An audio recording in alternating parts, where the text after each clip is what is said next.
Jerry Bergonzi, how are you doing? I'm doing great. Wonderful. Thank you. I'm glad to hear that. How's your family? My family is healthy and happy, and everybody's doing great.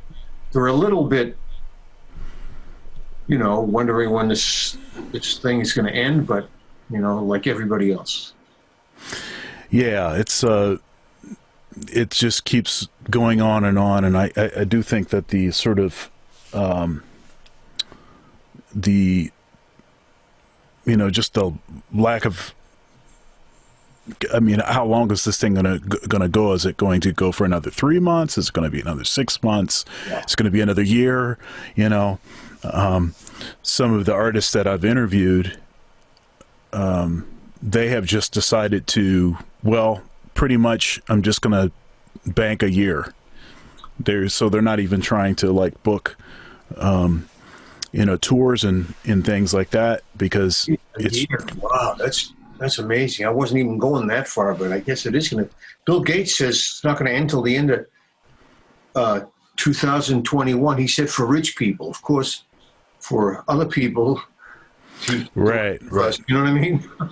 Right. I mean, you see what they're doing with the sports and things. I mean, the pro sports, seems like they've figured out a way to do that. No audiences and stuff like that, shortened seasons, and Yeah. some of the leagues are in bubbles. They have their sort of, the players have to stay in this bubble, and they'll have a number of restaurants and things that are in the bubble.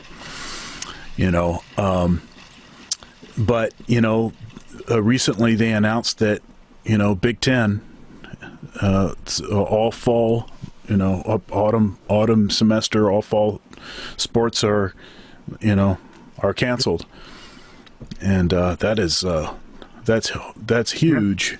Huge. Yeah. I work at Ohio State, and football is sort of a way of life for Central Ohioans, Ohioans, I should say. Yeah. And yeah, it's a different kind of thing. But what are some things that you've been involved in with the quarantine and everything? One thing that you're known for is really consistent practicing. Like always, Yeah. like you're always. I'm always working on something. Yeah. I think to myself, well, what else is there to do? Sometimes I paint pictures with my wife. We'll have a painting session, but for the most part, I'll get up in the morning and I'll have my coffee and maybe a little something to eat, and I go up and I play the drums for a while. Then I go and get the saxophone, and I'm playing that, and I'm working on different things, sound and articulations and lines and rhythms and things like that. I don't practice to get better, although I'd like to get better, but that's not why I practice. I practice because it's my Zen or my yoga, it's jazz yoga, keeps me together, keeps me mentally, physically, spiritually, like just lined up and getting it together. It's just like, well, what I do. Some people might go to a yoga class, but this is it for me. This does it for me, and I have fun doing it. Now, was it always that way? Did you, or did you kind of grow into this sort of not necessarily practicing to get better, but practicing to, for the spiritual reasons that you just said? Yeah, well, looking back at it, other than being slightly neurotic practicing and things like that, like we all are, at a certain point, when I was younger, I wanted to get better, and but I didn't realize at the time that if you practice, you're getting better. That's just the way it is. Right. It's just nature. So if you're constantly working on something, it doesn't matter what it is. You're working on stuff. You're studying stuff, and it keeps you active, and it's great. Yeah. You know, one thing about music that is different from sports is, you know, sports, it's like you have this tiny window, Yeah. and then once that time is over, I mean, you can still work in the sports world. I mean, you could be a coach, or, you know, you could go to be a commentator. And I mean, so you could make a career in different ways. But as far as actually participating in the sport, I mean, your window is very short. But in music, it's like you can just keep doing this. You know, you can just keep doing it. Totally. I remember going to see James Moody when he was 85. He was killing, just killing. I thought, oh my God, this guy is like ripping. 85 years old, and he came up and he said, "Hey, Jerry, will you sign my books?" I'm thinking, hello, you know, this guy's a master, and he's asking me that, and you know, it's a way to keep you young and motivated, and it's a great quest. Yeah. Now, Jerry, are you more of an introvert or an extrovert? Oh, well, you know, I don't know if you know this about me, but I'm into astrology and numerology, and I'm a number 7. So 7s love being alone. I could be alone all the time and enjoy it. But if I'm with people, I put my best foot forward. So this COVID thing is like, I haven't had to, since March 13th, I came back from Europe. I was on tour, and I had to cut the tour short. I played in Paris, Barcelona, Hamburg. I was about to go to Estonia and played this Philly Joe Jones club. And I said, man, my wife called me and said, you got to come home tomorrow because they're going to we thought they were going to shut down the border. So I flew home. But since then, I haven't had one gig. All my tours were canceled. We're supposed to go to Europe 3 times. In the summer, I was supposed to play the Detroit Jazz Festival. I was supposed to play with Birdland, with Lovato in the end of November. I don't know if that's happening. So, but you know what? I've been traveling since I was 18 years old, and being home, I'm just practicing and having a blast. You know, I'm an introvert also, and you share a birthday with my mother, actually. October 21? Yeah. Right, So that's my mother's birthday. My birthday is October 17th. All right. And Libra, we're peacekeepers. yeah. And Coltrane was a Libra. Yep. But with the introverted thing, so my wife is very much an extrovert, and I'm very much an introvert, you know. So this whole quarantine thing, the two things that disrupted things for me the most were not being able to go to the gym. Yeah. And the second thing is not being able to be on the stage playing for an audience, you know.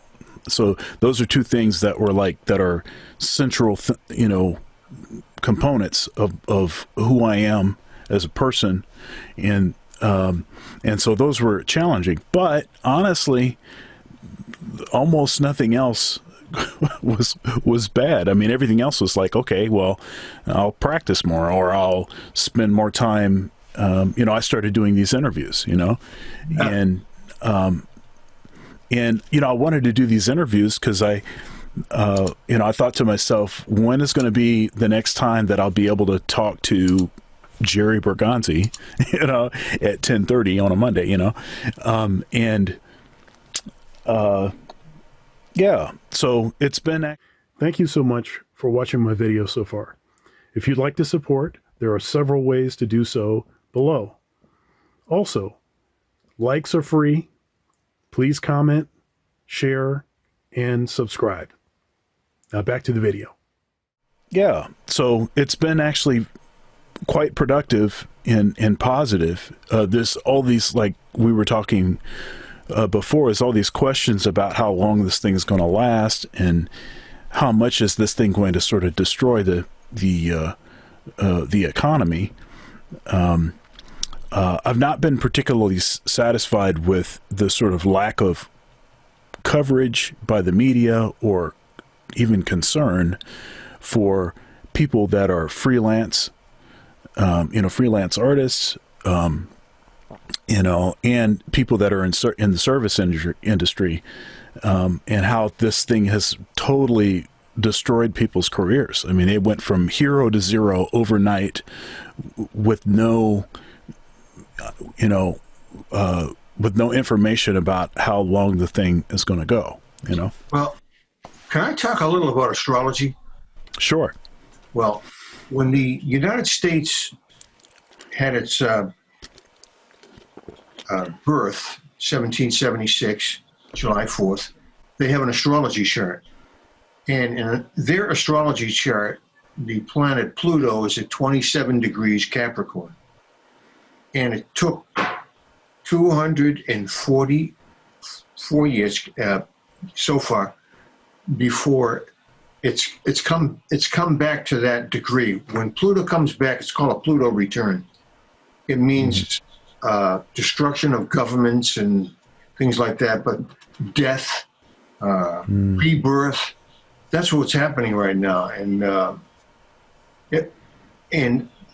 why I brought this up is because it's just the beginning. It doesn't peak till 2022, and then even last till 2025. So I'm hoping for the best, but yeah. But we could be in for a bumpy ride. You're saying? Yeah, bumpy ride. Right. Yeah. And which is why musicians, we're not thinking about money. We're thinking about spiritual things, making music, making art, and things like that.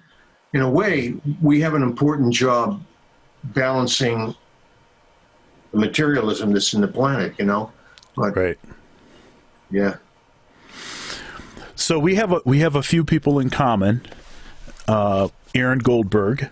Aaron Goldberg, yes. I interviewed Aaron, and I know Aaron because we were both selected as Clifford Brown Stan Getz Fellowship winners or whatever. When was that? Was that 92? It was 92 or 93. And I bumped into him a couple times since then, but we talked and it was like we had been in touch the whole time. And it's like one of those things. It's amazing what music, the power that music has. You play one gig 30 years ago, and then you're like bonded forever, and you get back together, and everything is, it's like you never even took a break, And then also Gary Sugel. Okay. Yeah, yes. So you did a lot of work, in addition to you being an author and, composer and arranger and recording artist and educator. You've also been involved in, at least with Gary, as far as mouthpieces go, as far designing mouthpieces and helping to design mouthpieces.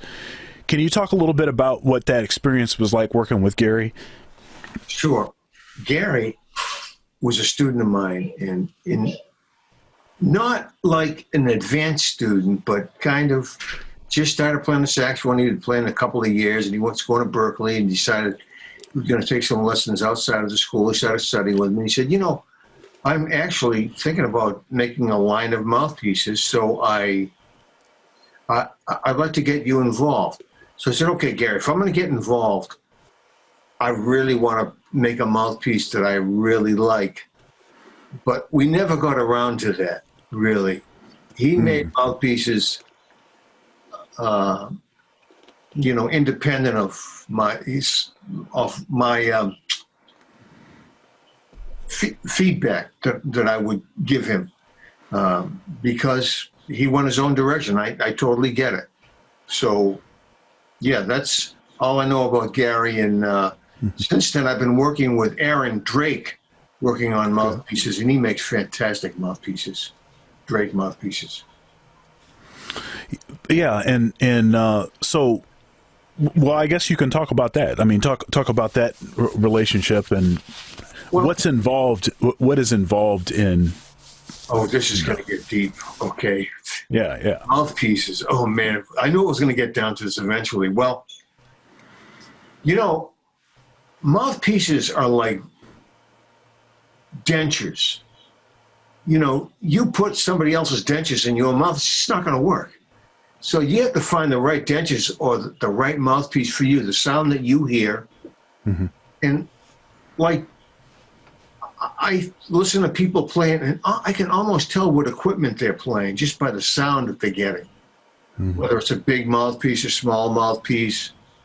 And so I've been working with, and been doing this since in the 70s. I started getting involved with mouthpiece facings and things like that, studying which facing does what, and going to visit Frank Wells in Chicago. All kinds of different mouthpieces, I've been studying what a long facing does, what a short facing does. Like a Selmer mouthpiece is a short facing. Berg Larsens can be anywhere. Auto links are usually a lot longer than Selmers, but so you get a feel for what you're looking for, and that way you're thinking about, well, this is the type of sound I would like to get.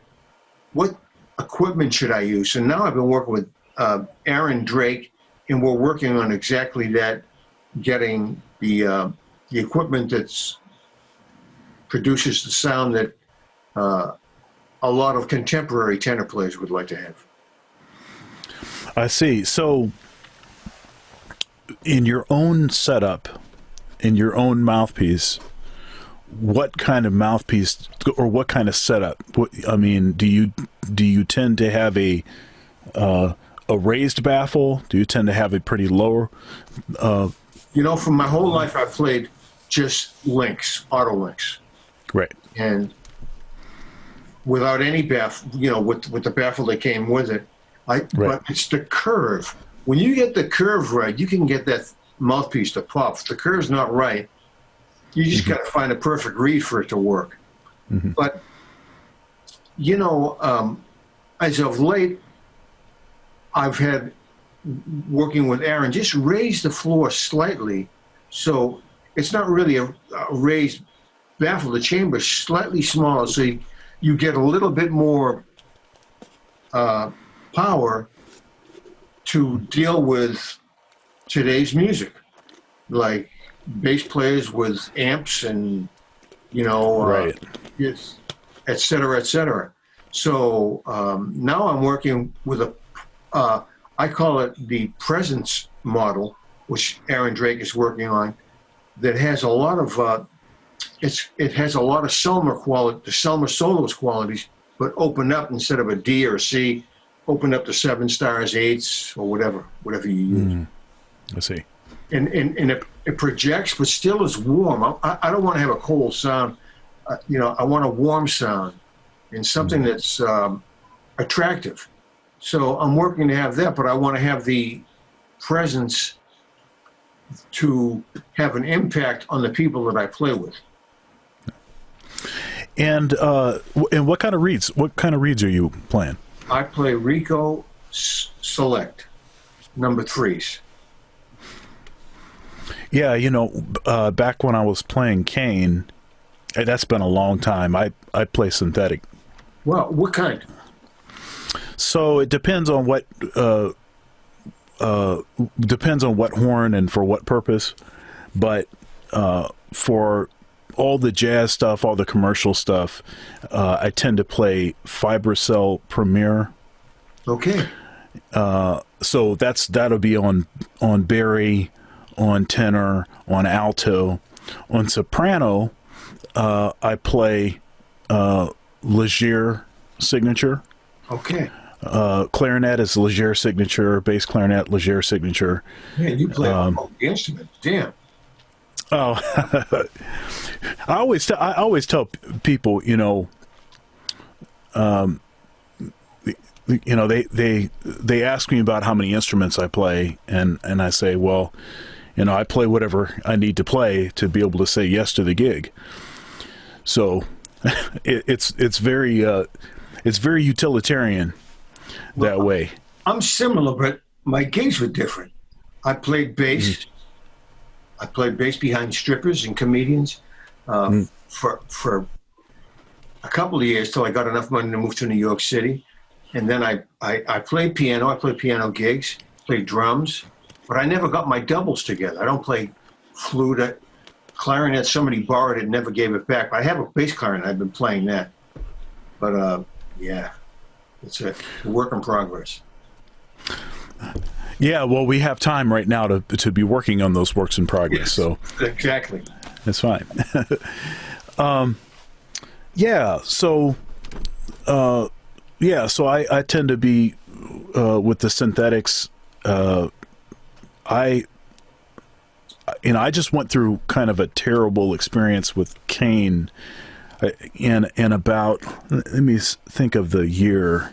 So this would have been about 98,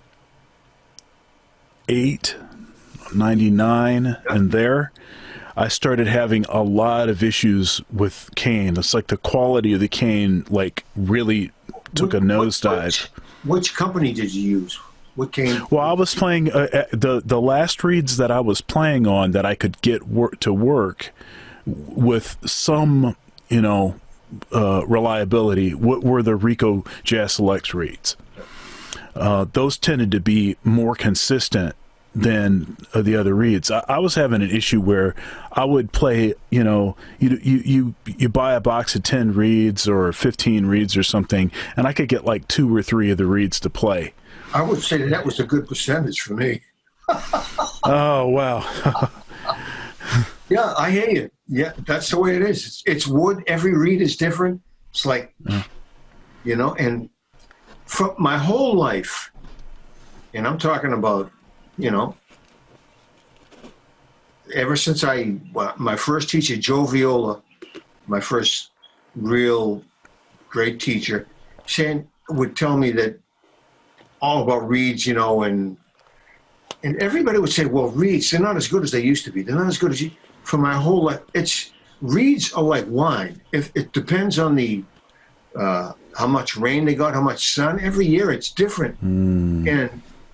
But these companies are putting all these companies are putting a lot of scientific research in how to get the best quality. But when it comes down to it, it's still this product that depends on the cut of the reed, like whether it's a Laveau's, a Rico Select, a regular. Dexter used to use regular Ricos. Whatever works on your mouthpiece, and sometimes it takes a while to figure that out. Yeah, I'm a Van Doren artist. If I was going to play Kane, I would probably play like a Java Red, because it's a little more vibrant. Yep. And for the classical saxophone stuff, I'd probably play V12, the V12s. Those, not as vibrant, a little easier to control, but not as dead as like a blue box. Yo, I remember Emilio Lyons gave me a couple of blue box reeds that Stan Getz had discarded. I couldn't get one of them to play. Unbelievable. Anyway, well, I guess misery loves company, so I'm glad I'm not the only one that struggles with Kane. Yeah, for sure. Well, you can probably talk to any saxophone person, and they would say the same thing. Yeah. So Jerry, tell us about your upbringing. Tell us about how you grew up. Where you grew up, and what your childhood was like, and when did music start to become a big thing in your life, and maybe some early mentor figures, and then like when you like really knew that music was going to be the thing for you. Well, that's a heavy question. I grew up in Boston, in the north end of Boston, the Italian section. And when I was 4 years old, I moved to Watertown, and which is a suburb of Boston. And when at 8 years old, I was in a classroom, a music class in school, with a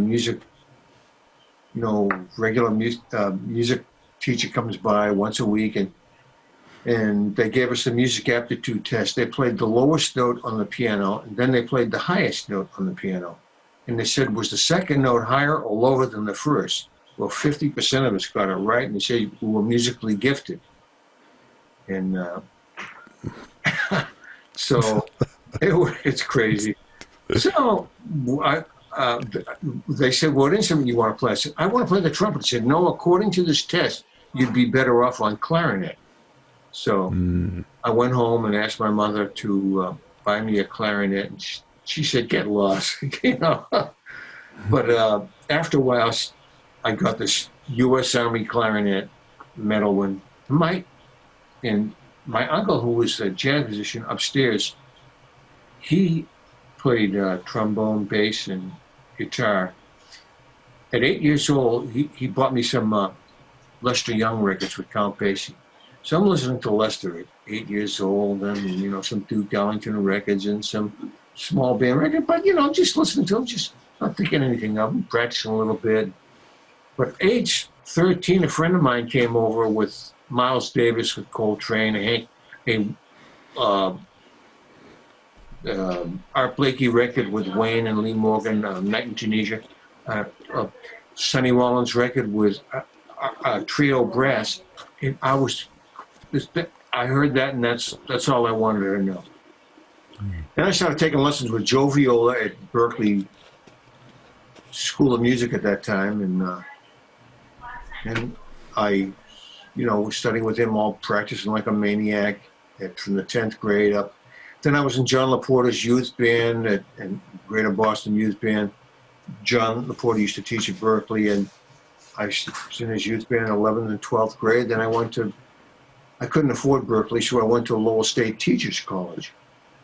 Got a degree there, and used to play gigs on bass, whatever, there weren't any. I mean, I had gigs on saxophone, but I hated the gigs. So I would look forward to going to the gigs on bass, because I just play bass lines on standard tunes and try to hook up with the drums, and it was a blast. So then I moved to New York City in the end of 1972, and lived there and did the loft scene and played sessions every day with, Mike Brecker, Bob Burks, the late Steve Grossman, he just passed away, Greg Herbert,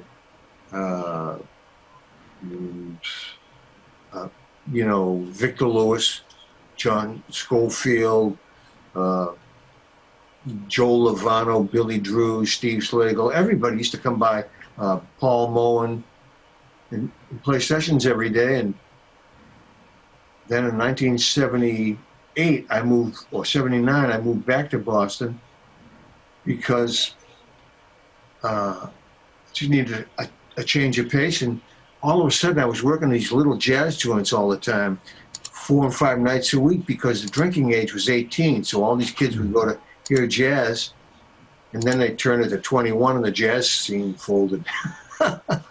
Anyway, but I was playing with Brubeck in 1973, 74, 75.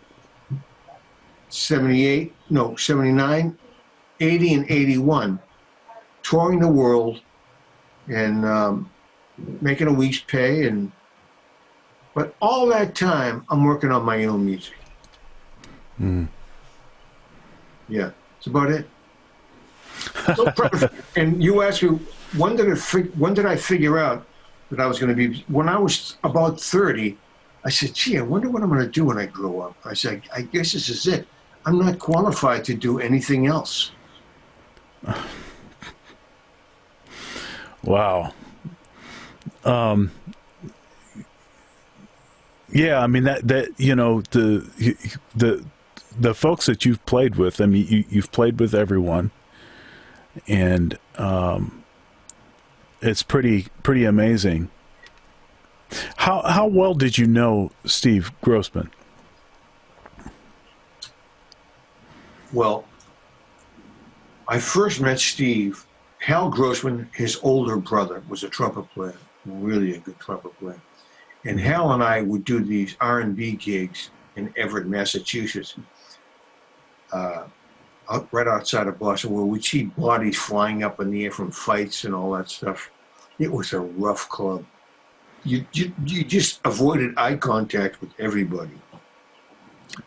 So Hal introduced me to Steve. Steve was 3 years younger than I am, or 2.5, and he said, "Oh, you got to meet my brother." He's told. So when I first met Steve, he was like 14 years old. He sounded like Cannibal Adderley. He was ridiculous. Then a few years later, I went to New York City with Hal, and Steve and I were sitting in different clubs, and he was playing tenor. He sounded ridiculous. And then I played somebody's senior recital at New England Conservatory with Steve, all these great musicians, two drummers, 2 bass players, and Steve was already playing with Miles Davis, but yeah, Steve, you didn't want to get too close to him because he had problems. You know, he had drug problems, but man, one of the most talented people I ever heard in my life, ever, bar none. You know, I hear students today, I think, yeah, really talented. More talented than Steve Grossman? No way. Everybody thought, well, Steve Grossman's the dude in New York City at that time. He was like, yeah, he was the cat. He was, and especially when he was playing with Elvin and Stone Alliance, and then, of course, later with his Sonny stuff and Sonny Rollins routine, and I've never heard Steve Grossman sound anything but great. Yeah, we're gonna miss him. But he hadn't played the saxophone in like 2.5, 3 years. He was in a living and had Parkinson's. Oh. So that that iconic recording, Live at the Lighthouse with Yes. Liebman and Grossman. Oh man, I can't tell you how many times I listened to that. That's that's killing. yeah, the ultra killing. Yeah.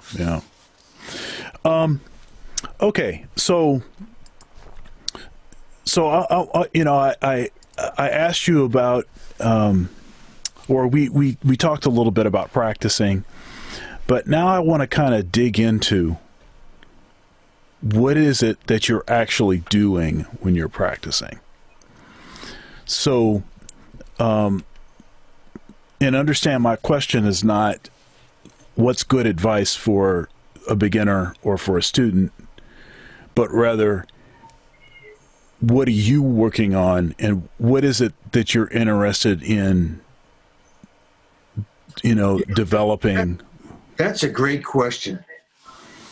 And I have to say that what I'm working on now is the same thing I was working on when I was 18. playing time. Okay. It's just time. How to play time. Different ways of playing time. How to grab the time. Right. How to let the time float. How to do this with the time. It's all about time. Time. That's all I practice. Now, how are you?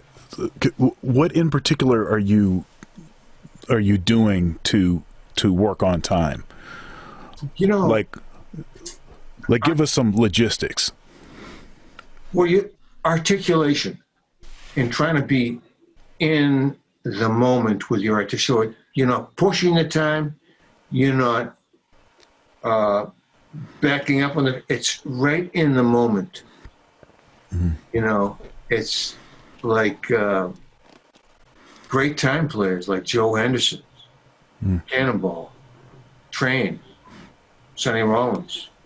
You know, so it's just playing time and playing the time that you want to play, because everybody plays time different.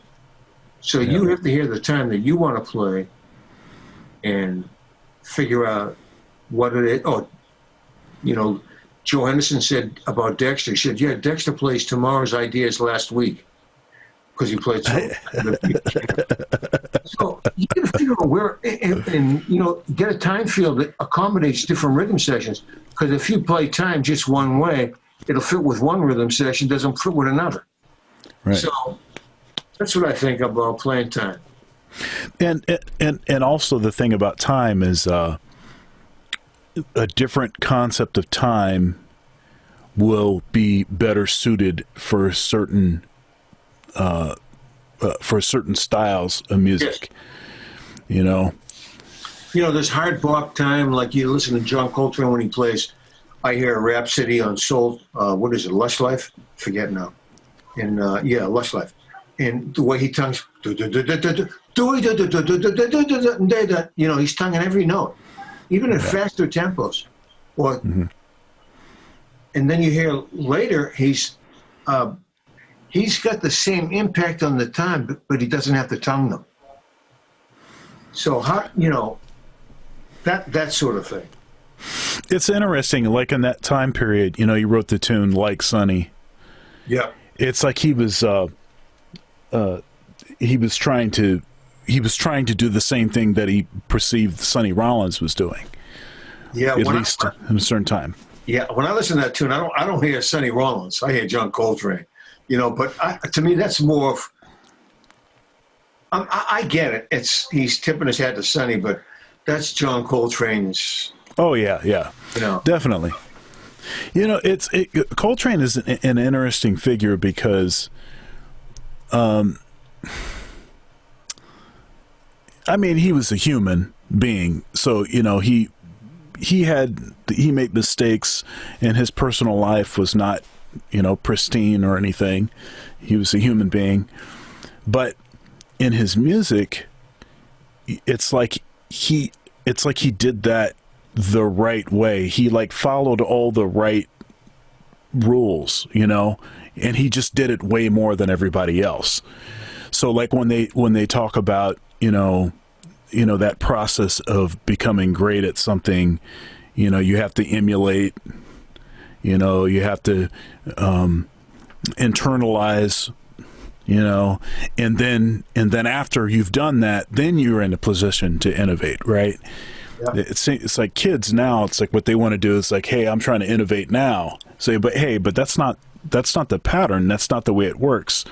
If you look at Coltrane, I mean, when he was playing alto, you know, it's like he sounded exactly like Parker, right? And then he switches from alto to tenor, and he sounds exactly like Dexter, right? And he's Dexter to the max, right? You know, and 57 when he's playing with, it'll come to me, from Chicago, the tenor player, you know,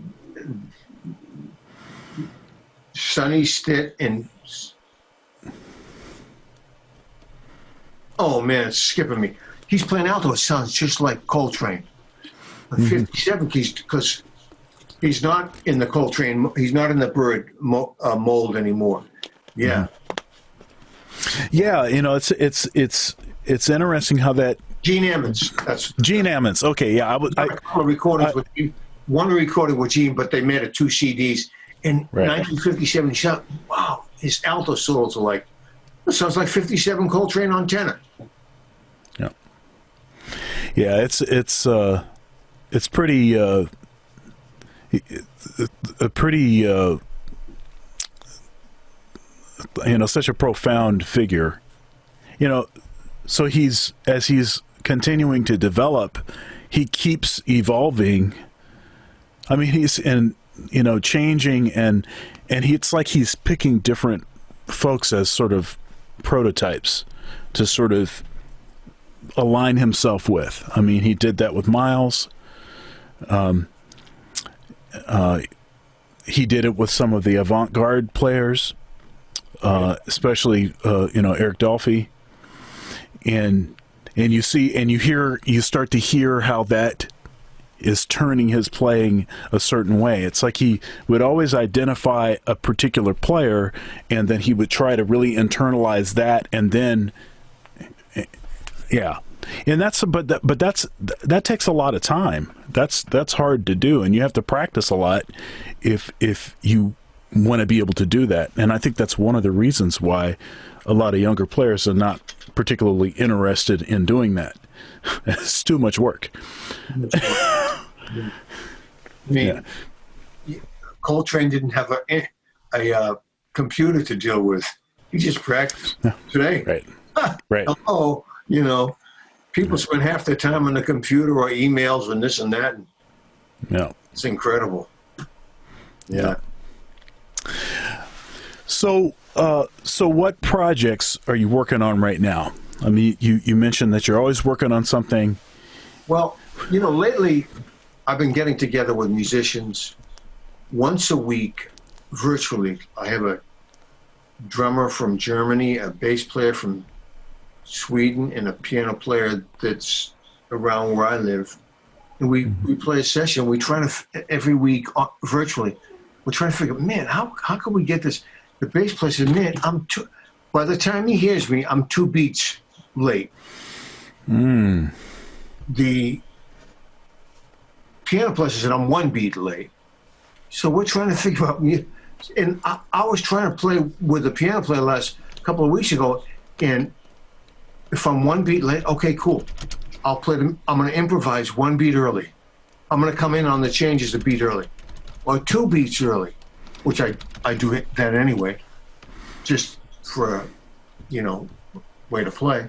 But it's been a learning experience. But now we're trying to get the technology so there's no latency, and they have these things. I forget the name of it. Let's see, I think I wrote it down.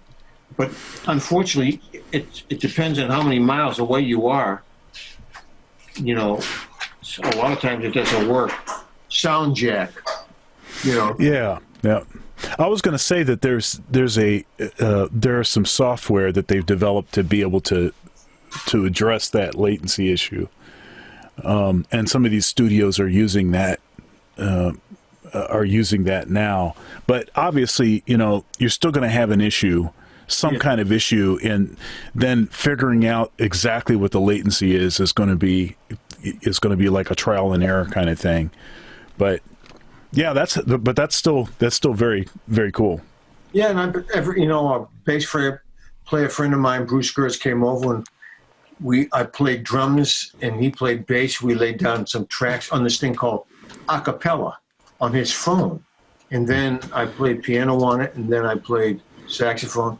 So just things like that. But I just can't wait to get back to the real thing, playing music with people live.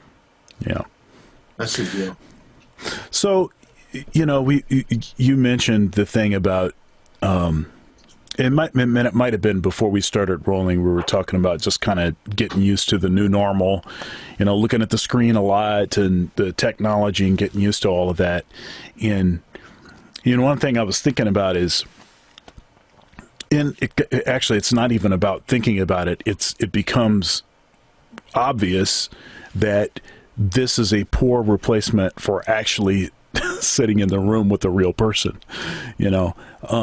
And when you start talking about playing music, I mean, you have a lot of artists, and I've done a number of these. I've been fortunate to be involved with some of these projects where it's like a multicam video, where you video your own part basically with a click track, and then it's assembled together, and that's great, and it's wonderful that we have the technology to be able to do that. But it's not really a replacement for playing. It's almost like a different genre or something. It's so totally different from what it is that we actually do that it takes a completely different skill set to do that, and is not really tapping into all of the senses that are involved in playing live. I couldn't agree more. And churches, I'm a church musician. I'm a minister of music at a church, and thankfully, now you were talking about that you play bass. I play bass also. It's actually mostly what I play at church. Wow, awesome. And bass guitar or bass? Bass guitar. Yeah, I need to stipulate that because I owned an acoustic bass, and I worked out all of my 2-octave scales with all major scales with all the correct fingerings and everything, and then I sold it. I said, I don't have time to deal with this. Yeah, I totally my first time playing gigs, it was on double bass, but this is before the days of amplifiers. I couldn't deal with my fingers. Like I'd end up on the gig with my third finger hitting, because my other fingers were wasted. Yeah. Electric. Yeah. Electric bass. Yeah. And fortunately, I've been able to do that. We've been doing online services. We are videoing them live with no congregation. We have a limited number of people that are involved in doing that. And then I've been called in to pre-record some services for another church. And so that's kept me playing about every week. And I live in Ohio, and in Ohio, we have not been hit. We were not hit nearly as hard as it was on the East Coast. And now, granted, I think there's a little bit of a lag in what's going on, and so I think once, like New York, for instance, had gotten beyond the sort of spike, we started to experience a little bit of a spike, but it still never got as bad. So I actually played a live gig last week. You did? Wow. Yeah, which was like it's pretty emotional, actually. I can imagine. Yeah. What I'm thinking about is I teach at New England Conservatory in September 9th is the first day of school. Yeah. And it's going to be live. And I'm thinking, man, I don't think this is going to work because one person or one faculty or one student is going to get sick and all bets are off. Yeah, they'll have to shut the whole thing down. And until they get, I don't know. I don't have any answers for it. Well, what we're doing at Ohio State is we're doing sort of a hybrid model. So it's like we're doing hybrid. Yeah. Yeah. And it's hard in the arts because of what we were just saying. I mean, I've been teaching lessons online for several years, years prior to this whole pandemic and stuff. But the curriculum and the stuff that I'm teaching is designed for that, trying to do what it was that I was doing at Ohio State in a in an online format, I mean, yeah, I can still impart some, it can still be beneficial to the student, but it's not going to be anywhere near what it was, you know? So like the last 5 weeks of spring semester, you know, we got into March and then everything got, you know, shut down. The last 5 weeks we did all virtual. Same with NEC. Yep. And the first thing that I did was I said, okay, you know, ordinarily our lessons are 55 minutes. Well, in this format, we're doing 30 minutes because, I mean, so much of my lesson is playing. I mean, we're playing for like 30 minutes of the lesson. That's what I do. I play drums and I play piano, and they improvise on the saxophone or whatever instrument they're doing. Yeah, we're going back and forth and we're communicating, right? And then, okay, now show me your work. Show me the stuff that you're working on. Now, a lot of that stuff that they can, you know, do a YouTube video or something and send it to me, you know, and I certainly can talk through a particular concept and demonstrate the concept, but it's just not the same as that personal interaction. Totally. You know, hearing the sound, how it, you know, interacts with the space that you're in. Amazing. That whole sonic thing. Well, it's going to be like getting back to regular teaching is going to be like, how great is this? You know? Oh, it's going to be crazy. Yeah. Yeah, definitely. So, Jerry, who would you say are your biggest influences? Well, everybody I've ever heard, but on the tenor saxophone? Yeah, well, yeah, let's talk about saxophone first. Okay. On the tenor saxophone, I'd say that Sonny Rollins, Joe Henderson, John Coltrane, Wayne Shorter. And then, those are my first favorite four.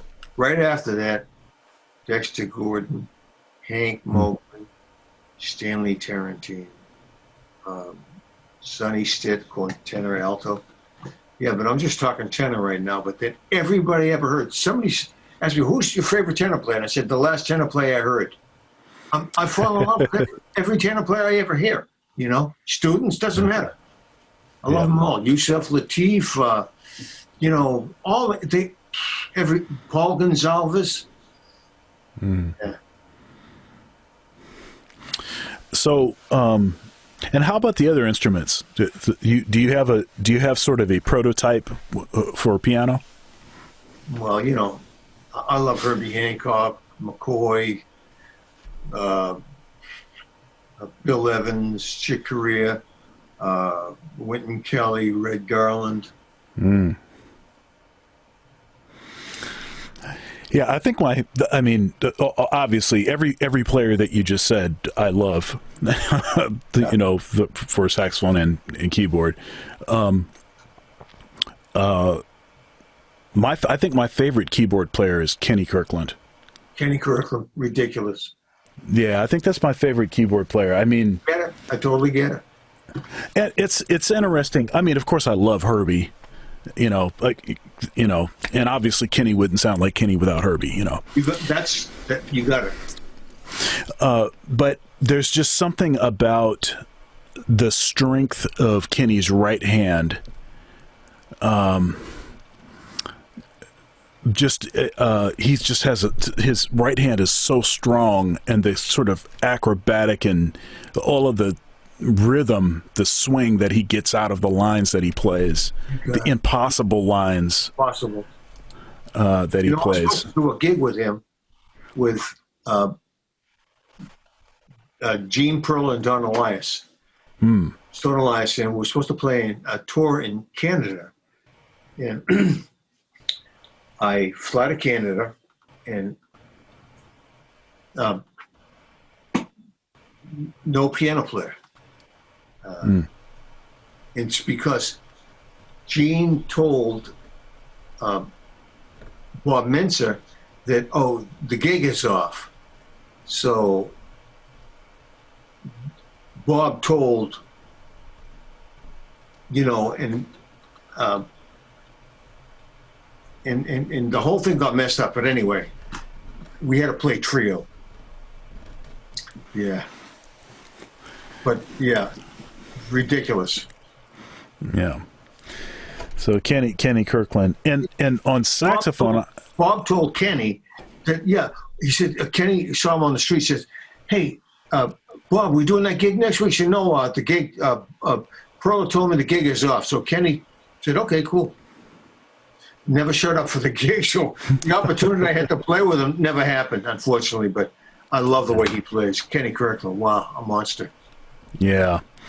On saxophone, I'd say my two, I mean, all of those players that you said, I'd say is Sonny Stitt and Coltrane.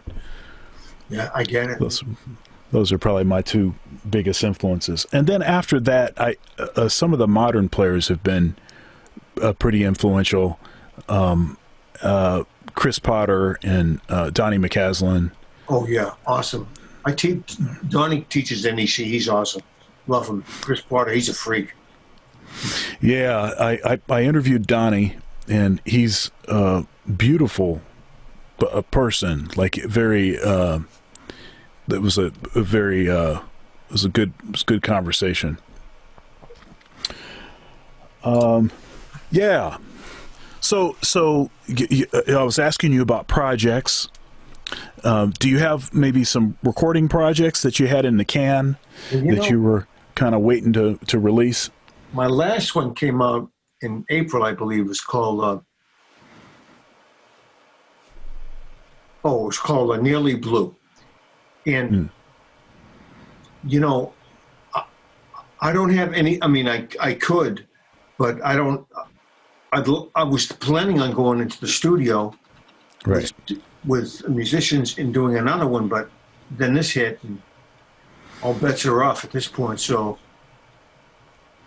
I was thinking about it today, just going to the studio and playing some solo saxophone, because just for a kick, you know. But you know, I was talking to a buddy of mine because I have some music that I haven't recorded. It's probably about 10 tunes that I need to get in the studio and record. And he said to me, he said, well, right now would be a good time to do it because you could get really good rates on the studio. Yeah. And I wasn't even thinking that way. But you know, yeah. But it might actually, like I'm saying, it might actually be an opportunity. You know, you're getting me to think now, because I haven't been there yet, just thinking about, because I still had a little bit of time before I have to start thinking, well, I got to get my next record out. But now you start making me think, yeah, I should actually go in the studio now with musicians. Yeah. Yeah, I mean, I'm sure you could get you're Jerry Bergonzi, so you can get anybody you want anyway. That's not true, but I'll take your word for it. But you know, it would be, you know, people's schedules will be pretty wide open. So, yeah. Yeah. So is there anything that you'd like to mention or like to talk about that we didn't talk about? You know, Sean, your questions have been great, and in this time period, the only thing I'd like to talk about, if I could, absolutely, is getting a different president. This guy, like, you can't have anything worse than him. The worst of the worst, and he hires the worst of the worst. He's got a mental illness. I mean, you listen to Barack Obama speak, and then you listen to him speak. Come on. And Donnie Deutsch came out last week, and he said, well, 33% of the America is still for Donald Trump. You know why? You're all racist. That's the real deal. Anyway, so it's interesting, man. The whole thing is, you know, I interviewed Winton, and he was talking about, you know, how how corrupt our political system is. Yes. And one thing that he was mentioning was he feels like that there's enough in equal sort of blame to pass around. You can look at the left and you think you're looking at something better maybe, but you look at the right, you look at the left, that's everybody's misbehaving. It's a bunch of dysfunction in the illustration that he used was, it's like if you go to he said if you go to somebody's house for a dinner party or something and the kids are on the table peeing on the table, he said you don't look at the kids, you look at the parents. You look at the parents. And his point was, it's like the president is like the kid peeing on the table. The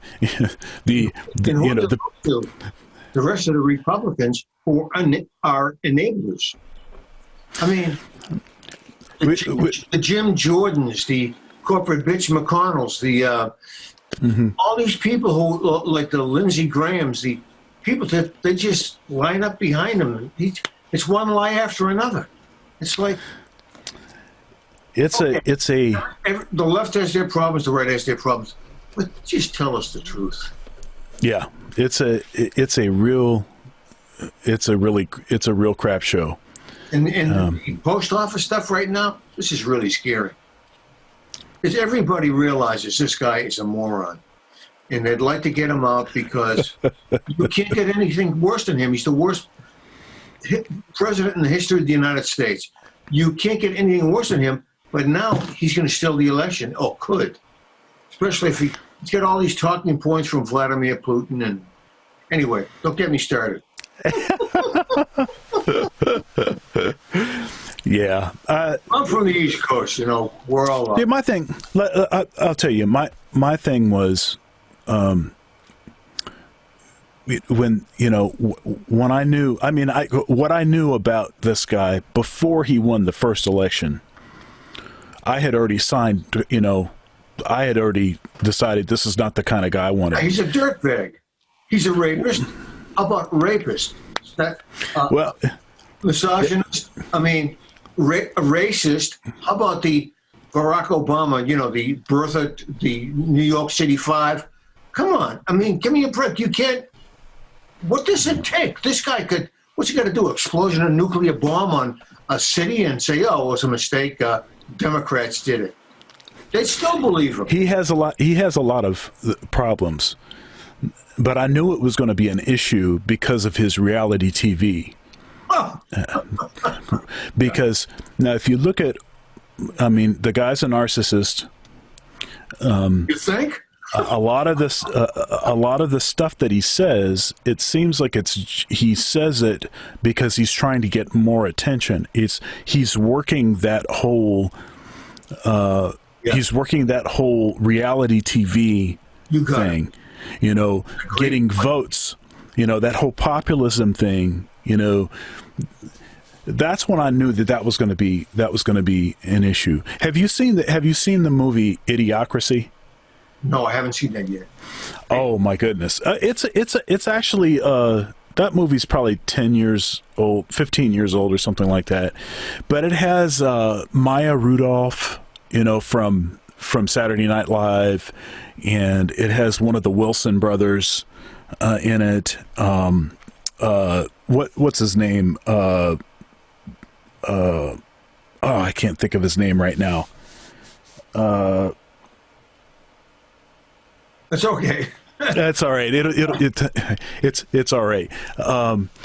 But it's got a bunch of folks. But the premise of the movie is that both Maya Rudolph and the Wilson brother, they both sign these forms to be put in these time capsules.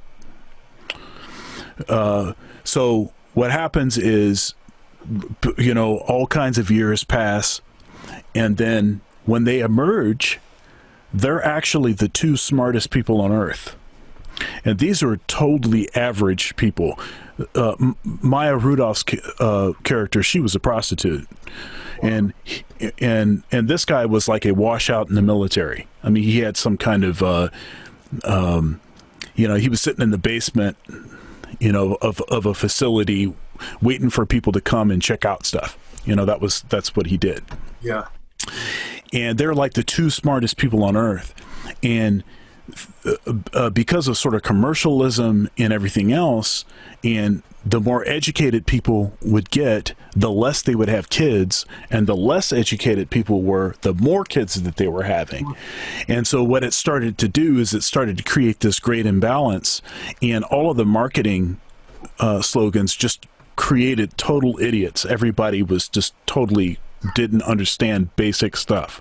Oh. So for instance, they didn't understand that Gatorade is not what you put on plants for them to grow. Because the sloganeering was Gatorade it was all about the electrolytes and blah blah blah. Yeah. They could spit all this stuff out, but they didn't understand. And then you say, hey, actually you should put water on the plants. Say what? That's the stuff that's in the toilet. Yeah.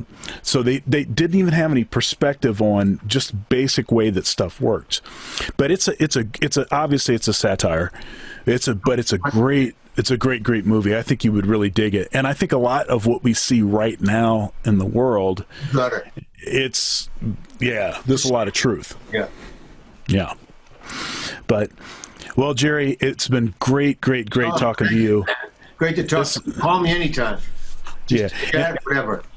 And like I said, this has been a dream come true. You've been so influential. You've been influential on my playing, on my writing.